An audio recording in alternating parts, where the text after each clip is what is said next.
Olá, meus queridos irmãos e amigos, sejam todos bem-vindos mais uma vez aqui no nosso canal. Juntos agora estaremos preparando a reunião Vida e Ministério Cristão da semana 29 de janeiro a 4 de fevereiro. Teremos algumas partes importantes da nossa reunião e espero que possa contribuir para a sua preparação. Então vamos para o nosso vídeo.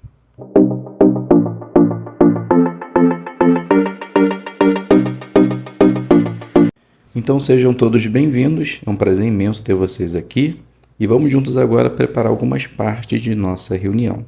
Apenas incentivando e lembrando a cada um de vocês, já se inscreva no canal, caso você não seja inscrito, ative o sino para que você possa receber semanalmente vídeos novos. Deixe o seu like no final do vídeo para que assim possa ajudar a chegar mais longe e caso você queira também contribuir com o canal, você pode se inscrever na opção Seja Membro, ok? Então vamos dar início à nossa reunião.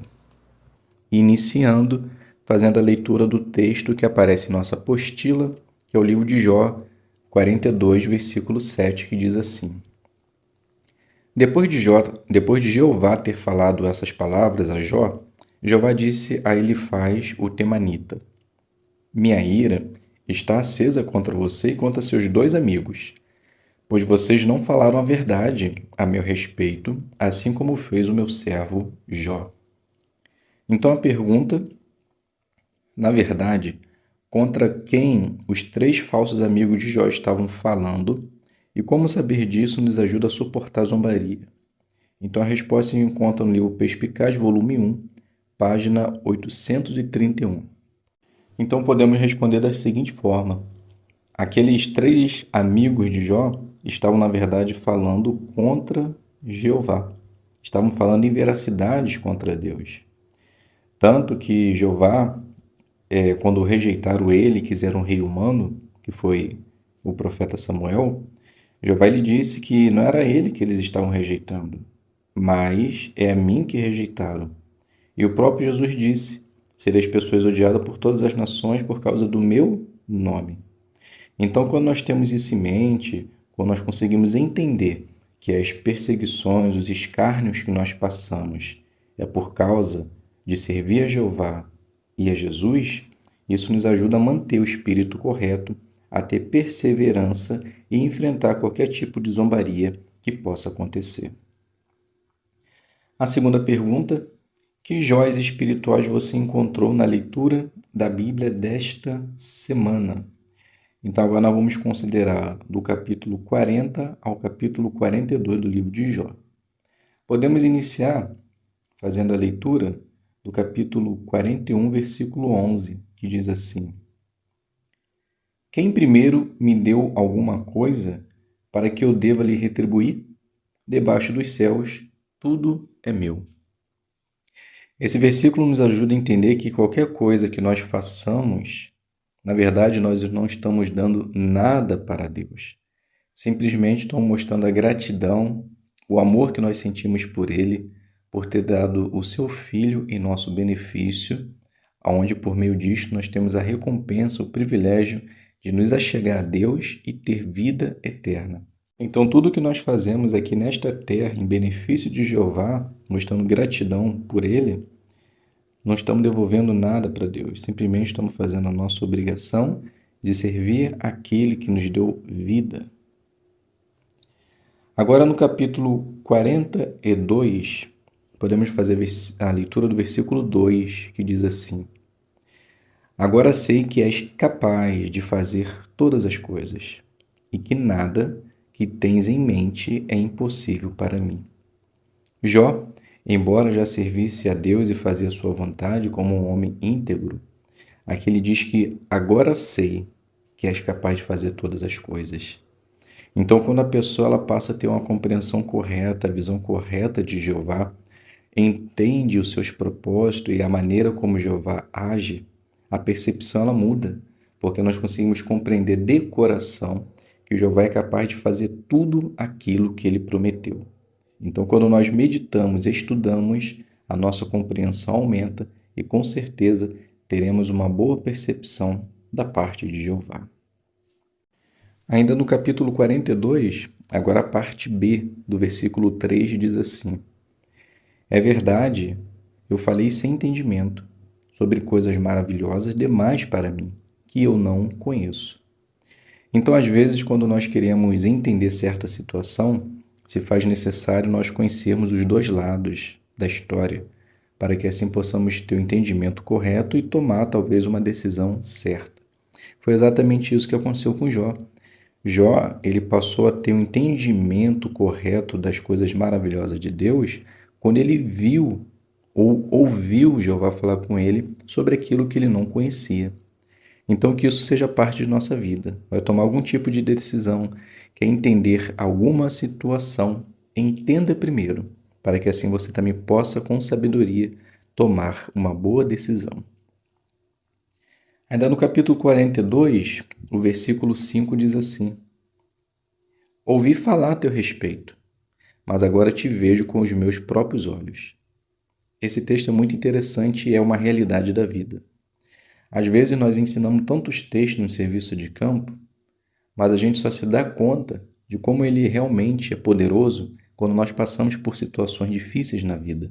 Foi exatamente isso que aconteceu com Jó. Jó ele só começou a entender ou ver a Jeová quando ele passou por toda aquela dificuldade e Jeová lhe ajudou a superá-las. Então isso pode acontecer com certeza em nossa vida também. Ainda no capítulo 42, a leitura do versículo 10 diz assim: Depois de Jó ter orado pelos seus amigos, Jeová acabou com a tribulação de Jó e restaurou a sua prosperidade. Jeová lhe deu o dobro de tudo o que ele tinha antes. Os irmãos conseguiram perceber a partir de quando Jeová ele acabou com a tribulação de Jó? Quando ele orou pelos seus amigos, né? Que, na verdade, zombaram dele anteriormente. Então isso nos ensina que, independentemente do que alguém faça conosco, nos maltrate, cause algum tipo de zombaria, escárnio, nos humilhe, nós devemos sempre perdoar, para que assim Jeová também possa prosperar a nossa vida. Se fizermos assim, podemos ter certeza que tudo que temos hoje, no futuro teremos em dobro.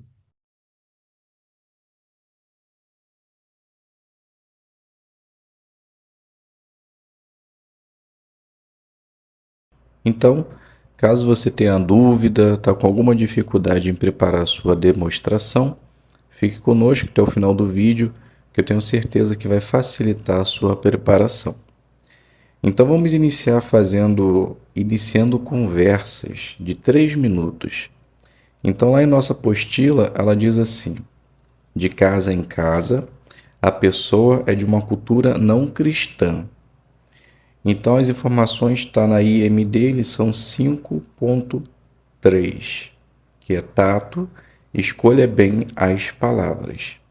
Então eu vou fazer essa demonstração, a cultura da pessoa vai ser espírita, ok? Então podemos iniciar assim. Maria, ela inicia: Bom dia, vizinha. Hoje tiramos essa manhã para conversarmos a respeito da palavra de Deus.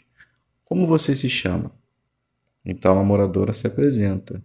Me chamo Ana, mas já sou espírita. Então Maria ela diz: Fico feliz em conversar com você. Acho muito bonito o trabalho de caridade que vocês fazem. Então Ana ela diz: Obrigado. Fazemos isso porque amamos as pessoas. Então Maria continua: De fato, fazer um trabalho assim, sem ter nada em troca, realmente requer muito amor. E é por isso que também estamos aqui, por amor às pessoas. Jesus, a criação de Deus, pediu para fazermos isso. Observe só o que diz o livro de Mateus, capítulo 28, versículo 19 e 20. Então faz a leitura e depois diz: Percebeu, Ana? Jesus Cristo nos deixou também um trabalho muito importante: ensinar as pessoas a respeito do Deus Pai. Concorda que isso é necessário?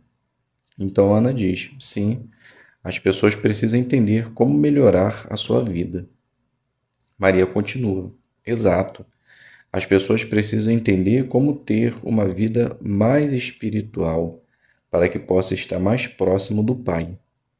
Ana, gostei muito de conversar com você.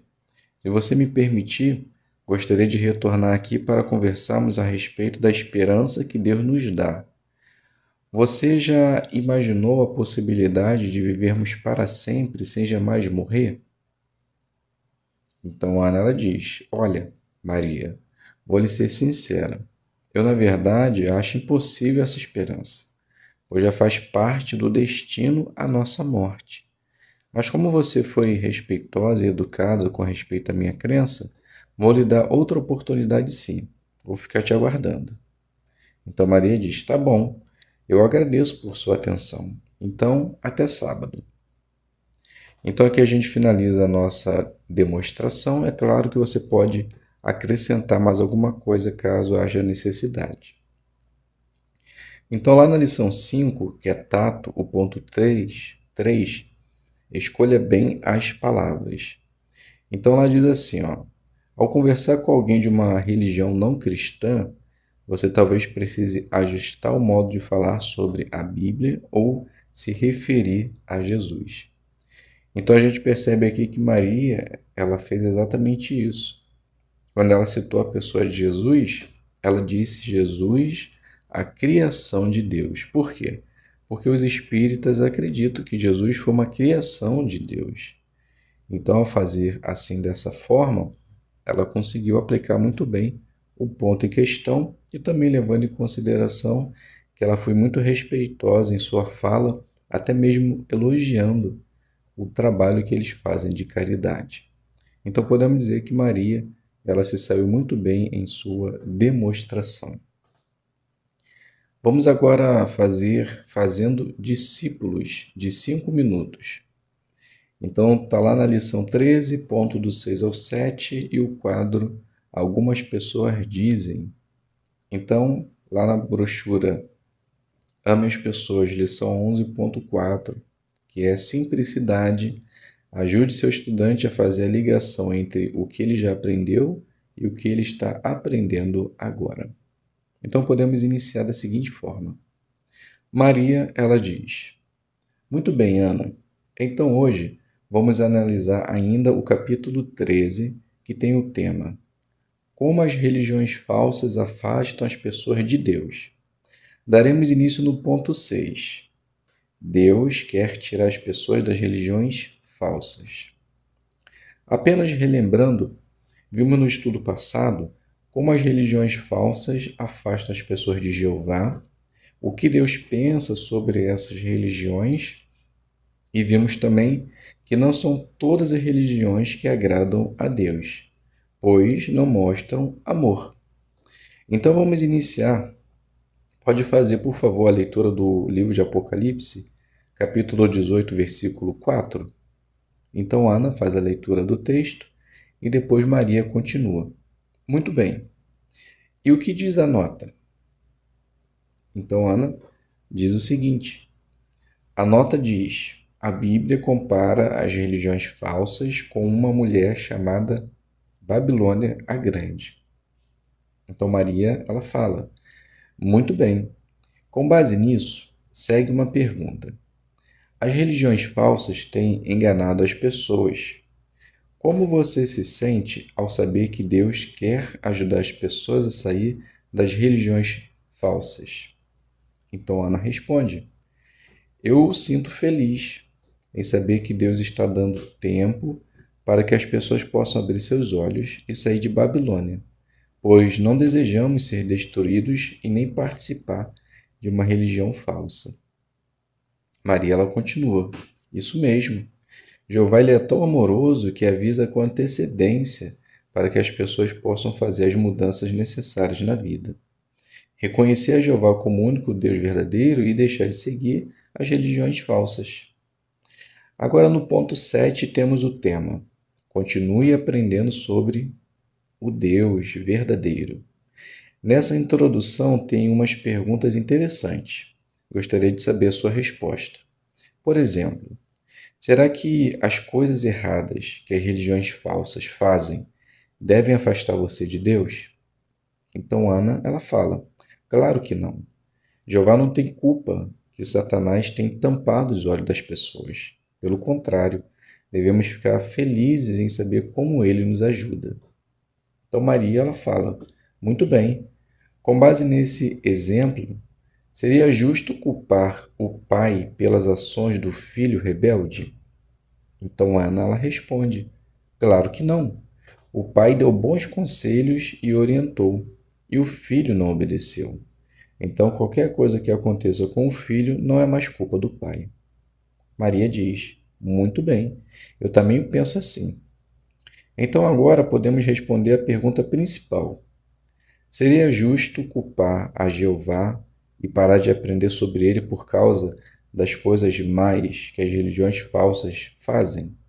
Então Ana, ela responde: não, não seria justo, pois assim como nós não culpamos o pai pela desobediência do filho, não podemos culpar a Jeová pela desobediência das pessoas que querem continuar nas religiões ensinando mentiras.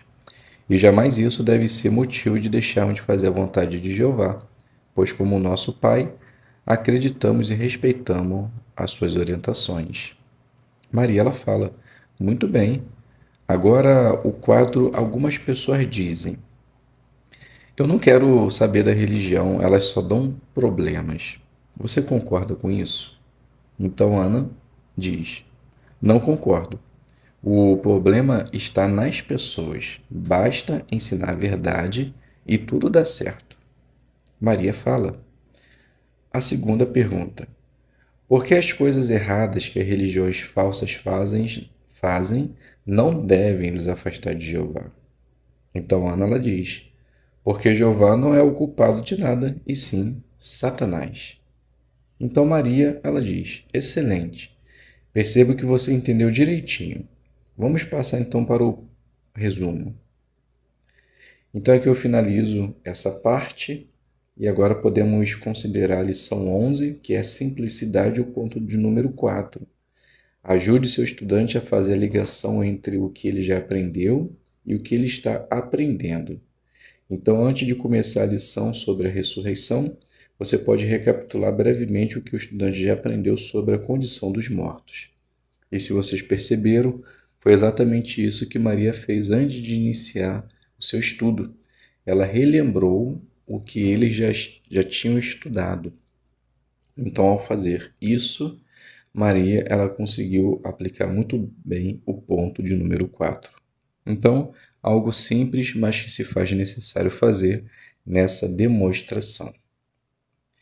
Então, agora podemos passar para o discurso de 4 minutos. Está no apêndice A.2, que tem o tema: a Terra nunca será destruída. Então, a lição é 13.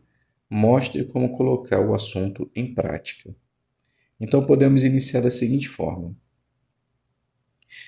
Vocês já devem ter assistido algum filme que retrata o fim do mundo, onde agora eles precisam encontrar algum lugar no espaço para morar, pois a Terra já não existe mais. Infelizmente, isso não fica só na ficção científica. Muitas pessoas imaginam que será exatamente assim. Mas será que é assim que a palavra de Deus nos ensina? Observe só o que diz o livro de Eclesiastes, capítulo 1, versículo de número 4. Uma geração vai e outra geração vem, mas a terra permanece para sempre. Então o rei Salomão aqui está falando a respeito do trabalho árduo, que todo o nosso esforço é vão. Por quê? Pois a geração passa, mas a terra permanece para sempre. Ou seja, morreremos, mas a terra continuará firme e forte, sem jamais ser abalada. E o profeta Isaías, ele corrobora essas palavras do rei Salomão. Lá no livro de Isaías 45:18, ele diz assim: pois assim diz Jeová, o Criador dos céus, o verdadeiro Deus, aquele que formou a terra e que a fez, aquele que a estabeleceu firmemente, que não a criou simplesmente para nada, mas formou para ser habitada. Eu sou Jeová e não há outro. Notaram, meus queridos irmãos e amigos, Jeová criou a terra para ser habitada, ou seja, mais uma vez comprovando que a terra ficará para sempre jamais será destruída. E saber disso é bom, pois nos faz pensar: se a terra não será destruída, se Deus a formou para ser habitada, isso significa que existirá sempre pessoas na terra. Sim, é exatamente isso. Mas não será qualquer pessoa. Será somente aqueles que fizerem a vontade de Deus hoje. E essas pessoas, elas são conhecidas como pessoas mansas e justas. O livro do Salmo 37, 11 e o 29 fala a respeito disso. Mas os mansos possuirão a terra e terão grande alegria na abundância de paz. Os justos possuirão a terra e viverão nela para sempre. Perceberam? Somente os mansos e justos viverão na terra para sempre, pois os maus não existirão mais. Esses sim serão destruídos por completo. Sendo assim, meus queridos irmãos e amigos, o que precisamos fazer para viver nessa terra que jamais será destruída? Apenas citando, João 17,3 fala que para que possamos ter vida eterna, precisamos adquirir conhecimento de Deus e de Cristo. Então, conheça o Pai, conheça o Filho e viva para sempre em felicidade na terra. Então, aqui nós finalizamos o nosso discurso e agora podemos fazer uma análise da lição número 13, que é: mostre como colocar o assunto em prática. Então, o que você deve fazer? Ajude as pessoas a perceber como o assunto é útil para elas e mostre como colocar em prática o que aprenderam. Então, como pode ser feito isso? Pense no seu público, mostre às pessoas o que fazer. E foi exatamente isso que o orador fez. Depois de mostrar que a terra não será destruída, ele mostrou o que precisamos fazer para que possamos estar nessa terra vivendo para sempre. Então precisamos adquirir conhecimento de Deus, conhecimento de Jesus, para que assim possamos fazer a sua vontade, colocando assim em prática. Então podemos dizer que o irmão orador se saiu muito bem em sua demonstração, no seu discurso. E com certeza, se vocês se prepararem também, vocês se sairão muito bem em suas designações.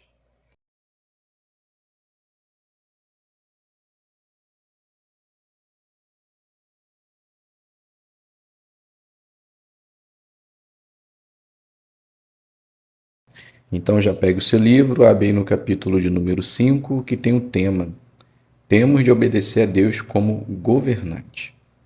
Então a introdução ela diz assim: os apóstolos tomam uma atitude que passa a servir de modelo para todos os cristãos verdadeiros. Então vamos iniciar fazendo a leitura do parágrafo do número 1 ao número 3. Os juízes do Sinédrio estão furiosos. Os apóstolos de Jesus estão sendo julgados perante esse Supremo Tribunal. Qual o motivo? José Caifás, o sumo sacerdote e presidente do Sinédrio, se dirige a eles de forma dura. Nós lhes demos ordens expressas para que não ensinassem nesse nome. O furioso presidente não quer nem pronunciar o nome de Jesus, mas continua Caifás. Vocês encheram Jerusalém com seus ensinamentos e estão decididos a trazer o sangue desse homem sobre nós. A mensagem é clara: parar de pregar ou sofrer as consequências. Como os apóstolos vão reagir? Sua comissão de pregar foi dada por Jesus, cuja autoridade havia sido concedida por Deus. Será que os apóstolos vão ceder ao medo do homem e ser silenciados? Ou terão a coragem de permanecer firmes e continuar pregando? Na verdade, a questão se resume a isto: a quem eles vão obedecer? A Deus ou aos homens? Sem hesitar, o apóstolo Pedro fala por todos os apóstolos. Suas palavras são claras e corajosas. Como cristãos verdadeiros, estamos muito interessados em saber como os apóstolos reagiram às ameaças do Sinédrio, pois a comissão de pregar também se aplica a nós. Ao cumprirmos essa designação dada por Deus, pode ser que nós também enfrentemos oposição. Os opositores podem tentar limitar ou proibir nossa obra. O que faremos? Para nos ajudar nesse sentido, será proveitoso considerar a atitude que os apóstolos tomaram e os acontecimentos que levaram ao julgamento deles diante do Sinédrio. Então a pergunta parte A: por que os apóstolos foram levados diante do Sinédrio e o que se resume à questão? Então a resposta: eles foram levados perante o Sinédrio porque eles não pararam de pronunciar o nome de Jesus e ensinar aquilo que eles haviam visto e ouvido. E a questão se resumia ao seguinte: parar de pregar ou sofrer as consequências. Pergunta parte B: por que estamos muito interessados na atitude tomada pelos apóstolos? Resposta: pois a comissão de pregar também se aplica a nós. Então, ao cumprirmos essa designação dada por Deus, pode ser que nós também enfrentemos oposição, pois os opositores podem tentar limitar ou proibir a nossa obra. Leitura do 4, subtítulo: O anjo de Jeová abriu as portas. Lembre-se que, na primeira vez que foram ordenados a parar de pregar, Pedro e João responderam: não podemos parar de falar das coisas que vimos e ouvimos. Depois dessa situação tensa com o Sinédrio, Pedro, João e os outros apóstolos continuaram a pregar no templo. Os apóstolos realizaram grandes sinais, como curar doentes e expulsar demônios. Eles fizeram isso no Pórtico de Salomão, uma grande área coberta do lado leste do templo, onde muitos judeus costumavam se reunir. Pelo visto, até mesmo a sombra de Pedro curava as pessoas. Muitos que foram curados em sentido físico aceitaram a mensagem de cura espiritual. Em resultado disso, um grande número de homens e mulheres passavam a crer no Senhor e eram acrescentados a eles. Caifás e os saduceus, membros da seita religiosa a qual Caifás pertencia, ficaram cheios de ciúme e ordenaram que os apóstolos fossem jogados na prisão. Por que os saduceus estavam furiosos? Os apóstolos ensinavam que Jesus tinha sido ressuscitado, mas os saduceus não acreditavam na ressurreição. Os apóstolos diziam que apenas por exercer fé em Jesus alguém poderia ser salvo. Já os saduceus temiam uma represália de Roma se as pessoas passassem a encarar Jesus como líder. Não é de admirar que os saduceus estivessem decididos a silenciar os apóstolos. Então a pergunta: por que Caifás e os saduceus ficaram cheios de ciúme? Resposta: porque os apóstolos ensinavam que Jesus tinha sido ressuscitado e os saduceus não acreditavam na ressurreição. E os apóstolos diziam que apenas exercer fé em Jesus alguém poderia ser salvo. Já os saduceus temiam uma represália de Roma se as pessoas passassem a encarar Jesus como um líder. Leitura do 6. Hoje também são os opositores religiosos que geralmente estão por trás da perseguição contra os servos de Jeová. Eles muitas vezes tentam usar sua influência na política e na mídia para silenciar nossa pregação. Será que deveríamos ficar surpresos com isso? Não. Nossa mensagem expõe a religião falsa. Por aceitarem as verdades da Bíblia, pessoas sinceras são libertadas de crenças e práticas antibíblicas. É de estranhar, então, que nossa mensagem muitas vezes leve líderes religiosos a ficar cheio de ódio e ciúme. Então a pergunta: quem geralmente está por trás da perseguição contra os servos de Jeová hoje e por que não devemos ficar surpresos com isso? Então a resposta: os opositores religiosos são os que geralmente estão por trás da perseguição contra os servos de Jeová. E muitas vezes eles usam a política e a mídia para silenciar nossa pregação. Mas não precisamos ficar surpresos com isso, porque a nossa mensagem expõe a religião falsa. E por aceitar as verdades da palavra de Deus, pessoas sinceras são libertadas de crenças e práticas antibíblicas. Leitura do 7 e 8. Enquanto aguardavam na prisão seu julgamento, é possível que os apóstolos se perguntassem se estavam para sofrer martírio às mãos de seus inimigos. Mas, durante a noite, aconteceu algo surpreendente. O anjo de Jeová abriu as portas da prisão. O anjo lhes deu então uma orientação específica.